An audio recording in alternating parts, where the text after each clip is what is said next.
Have you ever wondered why some folks seem to grow happier and lighter as they age, while others seem weighed down by stress? It might not be what you think. In fact, the secret to a joyful old age isn't about doing more, it's about doing less. As we navigate our golden years, we often burn out trying to please everyone or fix things beyond our control, which silently steals our health and peace. Today, we're exploring 5 specific things where being lazy can actually bring you more fulfillment. You won't want to miss number 5. It might just be the most liberating realization you'll ever have. Stay with me until the end to uncover what truly makes life better. Number 1. The lazier you are at worrying about others' opinions. Let's start with a habit that many of us in the baby boomer generation know all too well. It is called keeping up with the Joneses. For decades, we were trained to care deeply about what the neighbors thought, as if our self-worth was tied to their approval. We worried that our car was too old, fretting over whether it would send the wrong message at the local grocery store or at community events. We worried that our lawn wasn't green enough, obsessing over every brown patch as if it could define our success or failure. We worried if our clothes looked dated, constantly comparing ourselves to what others wore, fearing that anything less fashionable might make us invisible or inadequate in the eyes of our peers. This mindset wasn't just about appearance. It seeped into every corner of our lives. From the houses we bought to the vacations we took, we were subtly nudged by society, and often by our own families, to maintain a standard that was never truly ours. Even small, everyday decisions became a reflection of what we thought others expected of us, rather than what genuinely made us happy. Looking back, it's clear that this habit, though once so pervasive, often drained our energy and our joy, leaving us chasing an illusion of approval that could never fully satisfy. And yet, there's a lesson in this. Recognizing the hold of keeping up with the Joneses is the first step toward reclaiming freedom in our later years.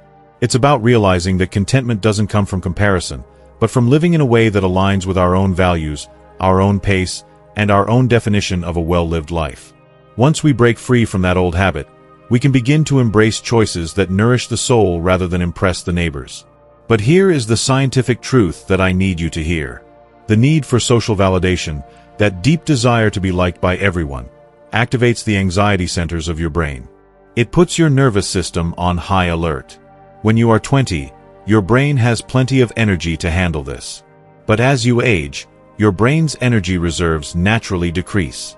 Maintaining this social mask exhausts your mental battery. It leads to chronic fatigue. It drains the joy right out of your day.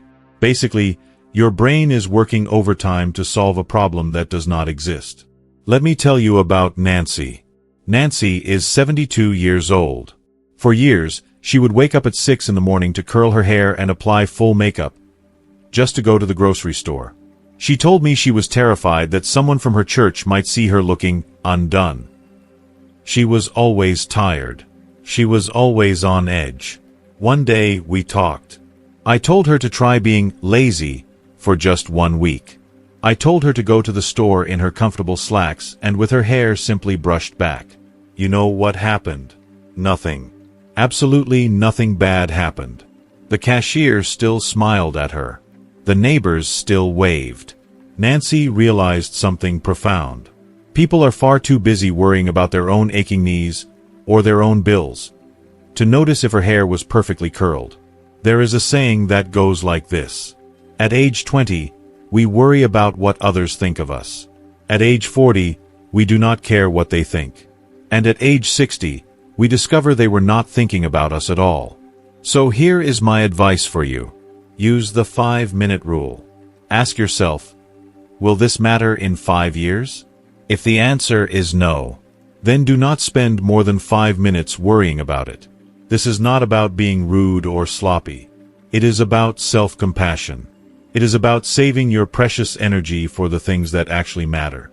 If you agree that it is time to live for yourself, please pause for a moment and comment the word freedom below. Number 2. The lazier you are at forcing relationships. Now let's talk about the relationships in your life. Many of us, especially those in the baby boomer generation, have a tendency to be the glue that holds everything together. We take pride in keeping connections alive, even when they require enormous effort. We try to revive friendships that have grown cold over the years, sending texts or making calls that may go unanswered. We try to fix toxic family members, hoping our love or patience will change them, even when it comes at the cost of our own peace of mind. We are always the ones picking up the phone, always the ones making the plans, and always the ones showing up, while others seem to take our presence for granted. But here's what science tells us. One-sided relationships are more than just emotionally exhausting. They are genuinely dangerous for your heart. When we consistently pour ourselves into connections that aren't mutual, the chronic stress we experience doesn't just linger in our minds. It manifests physically. Blood pressure can rise, inflammation can increase, and long-term cardiovascular health can be compromised. Beyond the physical effects, the emotional toll is profound. Feeling unseen, unappreciated, or constantly responsible for others' happiness can leave you depleted, anxious, and disconnected, eroding the very sense of belonging that relationships are meant to provide. The truth is that meaningful connections should feel reciprocal. It's not selfish to step back from relationships that drain you. It is, in fact, an act of self-preservation. True bonds are built on mutual respect, care, and effort flowing in both directions. By recognizing which relationships nourish your heart and which ones drain it, you gain the power to protect your emotional and physical well-being. Prioritizing the people who genuinely enrich your life doesn't mean cutting everyone else out. It means consciously investing in connections that support you as much as you support them. It allows you to spend your energy where it truly matters, fostering closeness, joy, and authenticity. In doing so, you not only protect your heart in the physical sense but also nurture your soul, creating a life filled with connection that feels sustaining, uplifting, and truly rewarding. When you constantly reach out and get silence in return, your brain registers this as social rejection. This triggers a stress response that increases inflammation in your body. Over time, this weakens your immune system. It makes you more susceptible to illness. I want you to think about a man named Frank. Frank is a good man. He spent years trying to organize reunions with his old fishing buddies. But they would cancel at the last minute, or they would just forget. Frank felt small. He felt unimportant. Finally, Frank decided to be lazy. He stopped calling. He stopped chasing. He decided to let the phone sit silent. And yes, he lost contact with a few of those drinking buddies. But he also discovered who his true friends were. The ones who really cared, called him. He ended up with a smaller circle, but it was a circle of people who truly loved him. So how do you apply this? I want you to try the tennis match test. Think of a relationship like a game of tennis. You hit the ball over the net by reaching out. Now, wait. If they do not hit the ball back, do not hit another ball. Just wait. Let the relationship naturally filter itself out. If you stop texting someone, and you do not hear from them for a month, that is not a tragedy. That is clarity. It is saving you from stress. Have you ever felt tired of being the only one trying? Let me know by hitting the like button on this video. It tells me I am not alone in this feeling. Number 3. The lazier you are at trying to change others. This is a big one. We often call this the fixer syndrome. As parents, or grandparents, or spouses, we feel it is our job to guide people. We nag our adult children about how they raise their kids. We nag our spouse to eat less salt. We try to get our friends to quit smoking. We like to tell ourselves that we are helping. That is our advice, our nudges, our corrections are for the other person's own good. But psychology tells us a different story. Often, beneath the surface of our help, there is an urge to control. We are pushing someone to change, to behave the way we think is right, to make choices that align with our values. And the human mind, especially when it senses pressure, does what it has always done. It resists.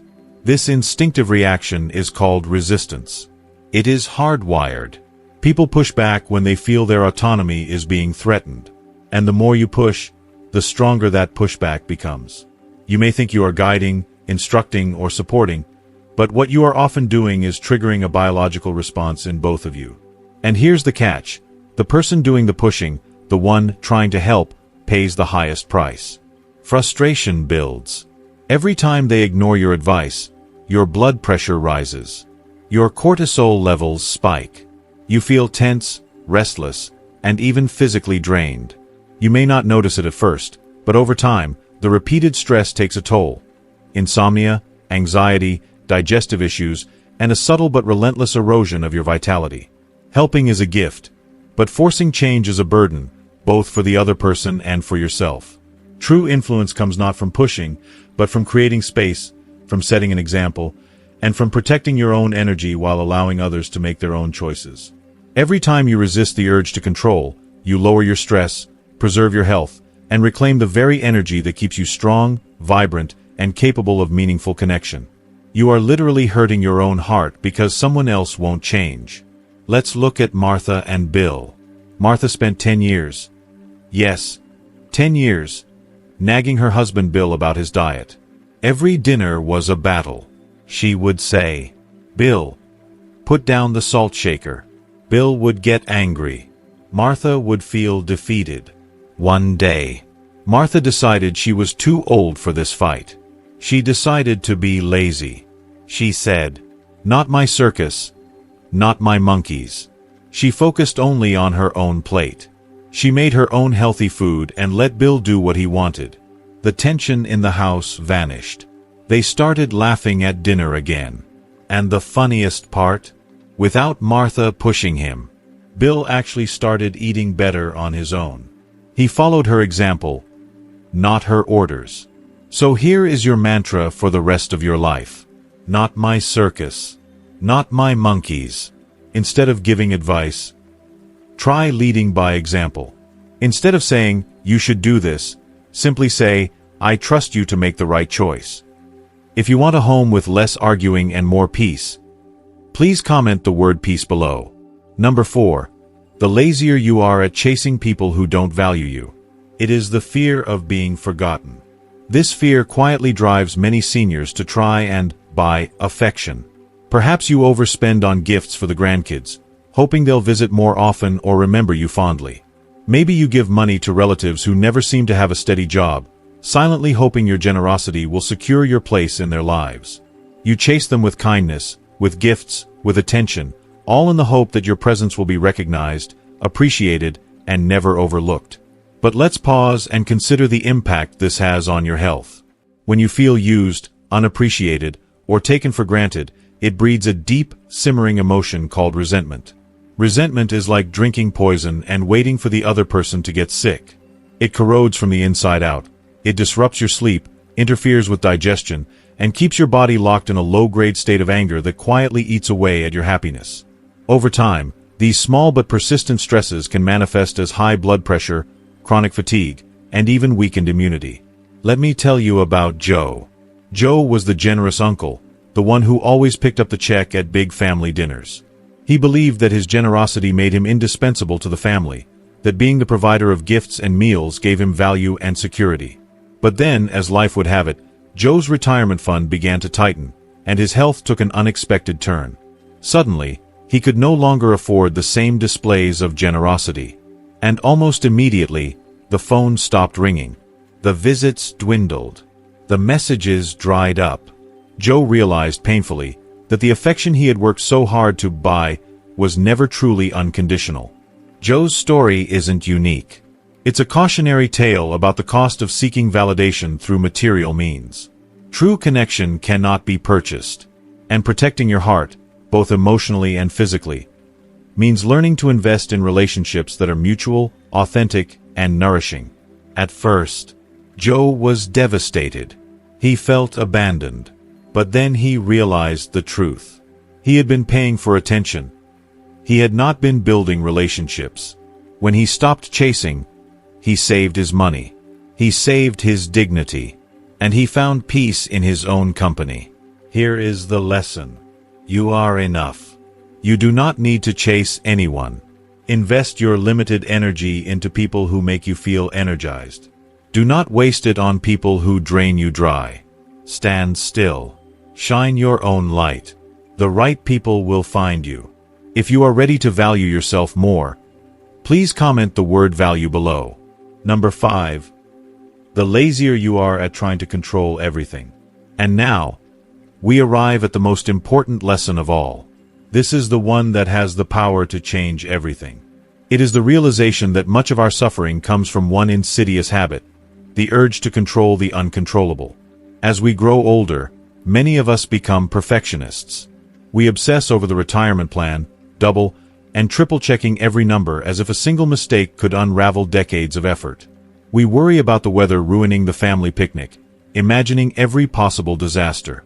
We lose sleep over political news, ruminating over things far beyond our influence. We fret endlessly about the future of our grandchildren, trying to shield them from harm we cannot predict. Every thought, every worry, every plan stems from the same impulse, the desire to control life itself. Biologically, this need for control has consequences. It keeps your body locked in a state of fight or flight, even when no immediate threat exists. Your heart races. Your blood pressure climbs. Your muscles tense. Cortisol, the stress hormone, remains elevated all day, all night. Over time, chronic high cortisol does more than make you feel anxious or irritable. It erodes your memory, disrupts sleep, weakens your immune system, and according to research, even increases the risk of Alzheimer's disease. Your body, designed to react to real threats, is trapped in a constant alarm mode by your mind's futile attempts to manage the uncontrollable. The truth is deceptively simple. Control is an illusion. You never really had it. Not then, not now. Life will unfold in ways you cannot predict, and the sooner you accept that, the sooner you free yourself. Letting go does not mean giving up. It does not mean abandoning responsibility. It means releasing the impossible burden of trying to micromanage reality itself. It means preserving your energy, protecting your health, and reclaiming the peace that comes from accepting what is. In letting go, you create space for joy, for connection, and for vitality. You stop pouring your life into a cup that can never hold it. You stop fighting battles that were never yours to fight. And in that space, your energy replenishes. Your mind clears. Your heart rests. And you begin to live, not in fear of what might go wrong, but in the presence of what can be cherished right now. Let me share the story of Sarah. Sarah loved Thanksgiving. But every year, she made herself sick with worry. Would the turkey be dry? Would her sons get into a political argument? Would the house be clean enough? By the time dinner was served, Sarah was exhausted. She was cranky. She didn't even taste the food. This year, Sarah decided to do something she hadn't done in decades. She decided to be lazy. She didn't stress about the turkey or the mashed potatoes. She didn't fret over every crumb on the floor. She ordered the food from a local caterer, delegating the work she had once insisted on doing herself. When her sons started arguing about politics across the dining table, she didn't try to mediate or lecture. She simply poured herself a glass of iced tea, shrugged her shoulders, and smiled. For the first time in 20 years, Sarah actually enjoyed Thanksgiving. She tasted every bite of food, laughed at every awkward joke, and soaked in the presence of her family without the usual tension gnawing at her. She was present. She was calm. She was, for the first time in decades, truly happy. The lesson here is simple, but profound. Practice the serenity prayer. Accept the things you cannot change, summon the courage to change what you can, and cultivate the wisdom to know the difference. When the car breaks down, when the weather ruins your carefully planned outing, when family drama erupts, just shrug your shoulders and say to yourself, it is what it is. Letting go is not giving up. Far from it. It is the ultimate act of self-care. It is the conscious decision to preserve your energy, your peace, your health, and your joy. It is a radical act of love toward yourself. And though it is one of the hardest lessons to learn, it is also the most important. If you are ready to release that heavy burden, to stop fighting battles that were never yours to fight, and to finally protect your energy and peace of mind, take the first step. Comment the words "let go" below. Let this be the moment you reclaim your calm, your freedom, and the joy that has been waiting for you all along. As we wrap up, we have explored 5 critical areas where doing less can actually give you more. But wisdom is only useful if we put it into practice. So now, I have one important question for you, and I want you to be honest. What is the one commitment you are making to yourself after watching this video? Which burden are you going to put down this week? It could be as simple as I will stop nagging my son about his job. Or maybe, I will stop worrying about what the neighbors think of my garden.